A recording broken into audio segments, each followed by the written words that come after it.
a gente vai introduzir agora um conteúdo novo. Nós vamos agora falar de termoquímica. Termoquímica, né? O que a gente lembra? Termo, a gente lembra de temperatura, de calor, né? Química, ela estuda o quê? A química estuda a estrutura da matéria, estuda as reações químicas. Então, termoquímica é a parte da química que estuda a energia envolvida nos processos químicos, ou seja, na reação química, quanto nos processos físicos. Exemplo de processo físico, as mudanças de estado físico também envolvem trocas de energia, trocas de calor. Falando nisso, vamos buscar, relembrar um conceito que vocês estudaram lá na física. O que é calor? Calor é energia em trânsito. Como assim energia em trânsito? Você imagina um corpo A temperatura de 10 graus Celsius e um corpo B a uma temperatura de 30 graus Celsius. Se esses dois corpos entram em contato, há transferência de energia do que tem mais para o que tem menos. Então, o corpo que está a 30 graus vai passar energia para o que está a 10 graus Celsius, até igualar essas energias.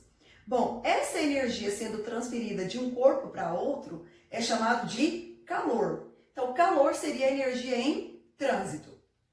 Bom, esses processos, tanto físicos quanto químicos, eles podem ser endotérmicos ou exotérmicos. Bom, endo, o que significa esse prefixo endo? Significa dentro. Vamos anotar aqui, ó, dentro. Exo significa fora. Só você lembrar lá, exoesqueleto, quer dizer que o animal tem um esqueleto por fora, certo? Processos endotérmicos são aqueles que absorvem energia, ou seja, os reagentes absorvem energia do meio para que a reação ocorra. Ou o processo físico absorve energia do meio para que ele ocorra. Os processos exotérmicos são aqueles processos que liberam energia. Ou seja, os reagentes liberam energia para o meio para ocorrer a reação. Ou o processo físico libera energia para o meio para ele ocorrer. Bom, quando joga isso para o cotidiano, é interessante porque pode acontecer em alguns exercícios, comentar isso aqui, ó. Os processos endotérmicos, a gente tem uma sensação, nos processos endotérmicos, a gente tem uma sensação de resfriamento. Como assim, professora? Absorve energia, a gente tem uma sensação de resfriamento? Vou dar um exemplo bem claro para vocês. Quando vocês passam álcool no braço de vocês, álcool 70, né? Aí você observa que a sua pele fica mais fria, fica geladinha. É comum, quando alguém está com febre, a pessoa passar álcool nos braços, passar álcool na testa para diminuir a temperatura. Por quê? Porque o álcool absorve o calor da sua pele para evaporar. Outro exemplo aqui. Mesmo em dias muito quentes, de muito calor, quando você sai de uma piscina molhado, lógico, você sente um frio. Por quê? Porque as gotículas de água que são no seu corpo absorvem o calor da sua pele para evaporar. Então você tem uma sensação de resfriamento. Já nos processos exotérmicos, nós seres humanos, temos uma sensação de aquecimento. Uma sensação de aquecimento. Processos exotérmicos são aqueles que liberam energia. Por exemplo, a combustão de um carvão. Você imagina você fazendo churrasco, você coloca lá a combustão do carvão. Quando você se aproxima da churrasqueira, você percebe que está quente. Então, a combustão é um processo exotérmico e a gente tem uma sensação de que está acontecendo um aquecimento. Bom, então, os processos físicos e químicos podem ser divididos em endotérmicos e exotérmicos, ok? Bom, já que a gente falou de mudanças de estado físico, vamos relembrar essas mudanças de estado físico. No estado sólido, como eu já falei, as moléculas se encontram mais unidas, fortemente ligadas. Lembra das ligações intramoleculares? Elas estão fortemente ligadas. No estado líquido, as moléculas já estão mais afastadas. No estado gasoso, as moléculas já estão afastadas. Então, o que acontece? Quando uma substância passa do estado sólido para o estado líquido, está acontecendo uma fusão. Ou seja, a substância no estado sólido precisa absorver energia para enfraquecer as ligações e passar para o estado líquido. As moléculas do estado líquido têm que absorver energia para romper essas ligações que unem essas moléculas para passar para o estado gasoso. Líquido para gasoso, vaporização, né? Vaporização. Então, o processo de vaporização é um processo também que absorve energia. Porque do estado sólido para o estado líquido, as moléculas estão se separando, né? As ligações estão sendo rompidas, então absorve energia. Para quebrar essas ligações do líquido e passar para o estado gasoso, também precisa de energia. Então, a fusão e a vaporização são processos endotérmicos. Já a condensação, que é a passagem do estado gasoso para o estado líquido, a condensação, que é a passagem do estado gasoso, ou também pode ser chamado de liquefação, né? Condensação ou liquefação, que é a passagem do gasoso para o líquido, as moléculas estão se juntando de novo, as ligações estão se formando. Então, nesse caso, libera energia. A passagem de líquido para sólido, que é a solidificação, solidificação, opa, vamos consertar isso aqui bonitinho, solidificação, a formação dessas ligações, então a liberação de energia. Então, e a sublimação, aqui a gente pode ter a sublimação sólido para gasoso e a sublimação de gasoso para sólido, que é a mesma coisa. Então tá, então as mudanças de estado físico, de sólido para líquido, de líquido para gasoso, daqui para cá, ó, essas mudanças aqui, ó, sólido para líquido, líquido para gasoso, são mudanças endotérmicas. São mudanças endotérmicas. Então, a fusão, a vaporização, a sublimação são processos endotérmicos. São processos endotérmicos. Já a condensação, a solidificação, a sublimação inversa são processos exotérmicos. São processos exotérmicos, certo? Ok? Tá? Então, aqui, ó, eu vou estar anotando nesse cantinho aqui para vocês não esquecerem, ó, de sólido, direto aqui para gasoso, que é a sublimação. Sublimação. E aqui a sublimação inversa também, para nós não esquecermos, tá? Ok? Mais na frente eu vou passar um macetezinho aqui para vocês decorarem isso aqui. Bom, resumindo, na ruptura das ligações, há um gasto de energia. Então, para acontecer uma reação química, as ligações do reagente têm que ser rompidas. Aí há uma reorganização dos átomos para formar o produto. Então, na ruptura das ligações, absorve energia. Então, o processo é o quê? Endotérmico. Endotérmico. Então, na ruptura das ligações, tanto intermolecular quanto intramolecular, o processo é endotérmico. Na formação de novas ligações, então, quebrou as ligações, os átomos estão se reorganizando e vai formar novas ligações. Quando formam novas ligações, há liberação de energia. Então, o processo vai ser exotérmico. O processo vai ser exotérmico. Tem um termo que a gente vai usar muito que é entalpia de reação. O que é entalpia de reação? É a energia envolvida ou liberada numa reação química. É a quantidade de energia no total que foi liberada ou a quantidade de energia total que foi absorvida. Como é que eu vou calcular essa quantidade de energia total liberada ou absorvida? Eu vou ter que ΔH é igual à entalpia do produto menos a entalpia do reagente. Entalpia de reação é simbolizada pela letra H, tá? É representada por ΔH. Então, eu vou colocar esse H aqui em cima de entalpia aqui para ficar melhor. Então, o que é entalpia? Entalpia é energia, que é representada pela letra H. Então, entalpia é energia, representada pela letra H maiúsculo.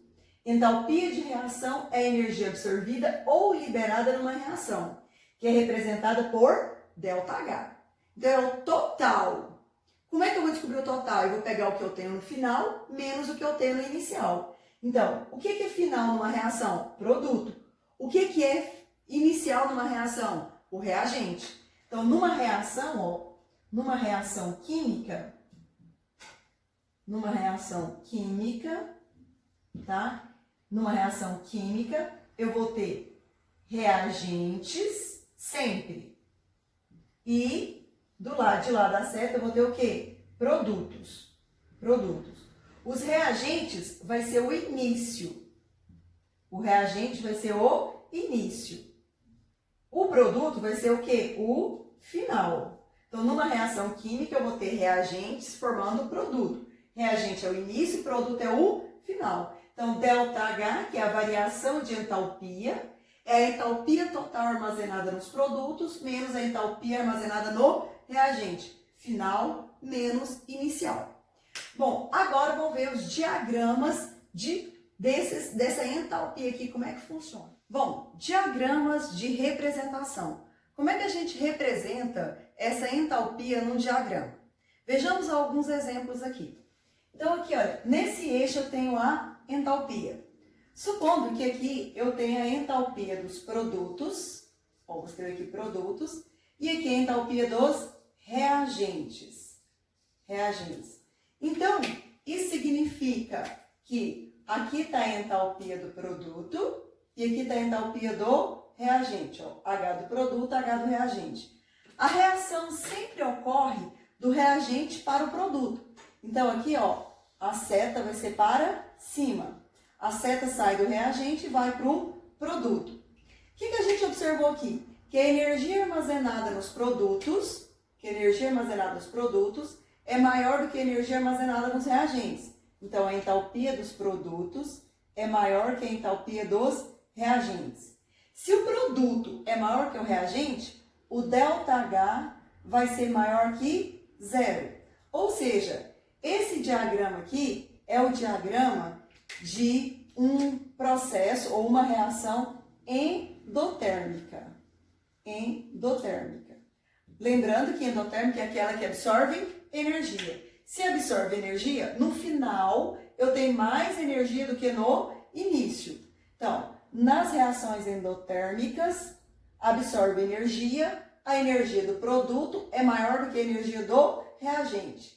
Logo, a energia do produto é maior que a do reagente. O ΔH vai ser maior que zero. O ΔH vai ser positivo. Nas reações endotérmicas, o ΔH é positivo.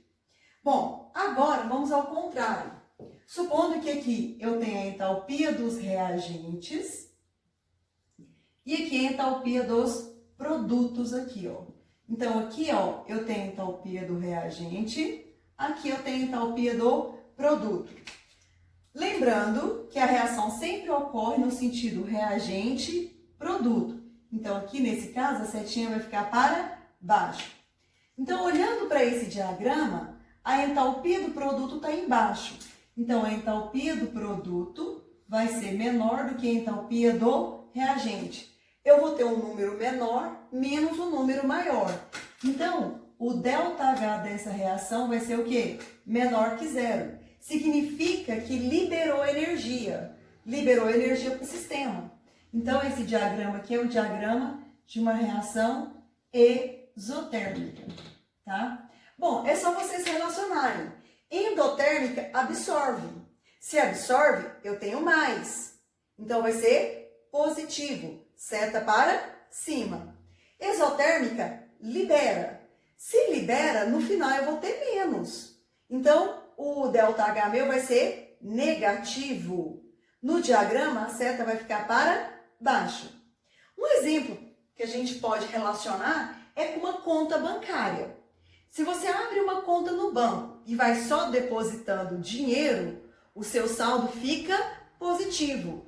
O gráfico da sua conta vai para cima. Se você abre uma conta no banco e vai só liberando cheque, liberando cheque, liberando cheque, no final do mês o seu saldo está negativo. Se você só libera, o saldo fica negativo. O gráfico da sua conta vai ser um gráfico para baixo, tá? Ok? Bom, medidas de quantidade de calor. Também isso aqui vocês já estudaram em física, a gente vai dar só uma revisada. Medidas de quantidade de calor que a gente chama de quê? Experimentalmente, é possível medir a energia. Como que experimentalmente eu posso medir a energia de uma reação química ou de uma mudança de estado físico? A gente tem um aparelho chamado de calorímetro.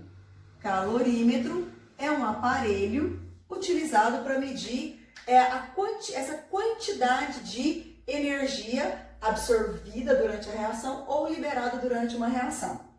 Bom, sabe-se que fisicamente a energia é proporcional à massa, tá? A massa dos reagentes ou a massa da substância que está mudando de estado físico, e é proporcional também à temperatura.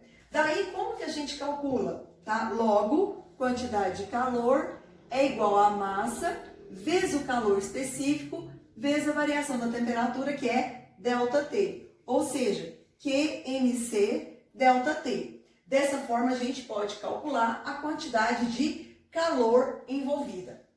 Já que a gente está falando de quantidade de calor envolvida, vamos agora ver as unidades. Qual que seria a unidade usada para calor? A unidade seria a caloria, que a gente representa por cal, tá? Ou joule, né?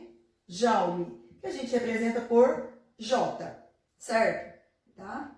Então, uma caloria equivale a 4,18 joules.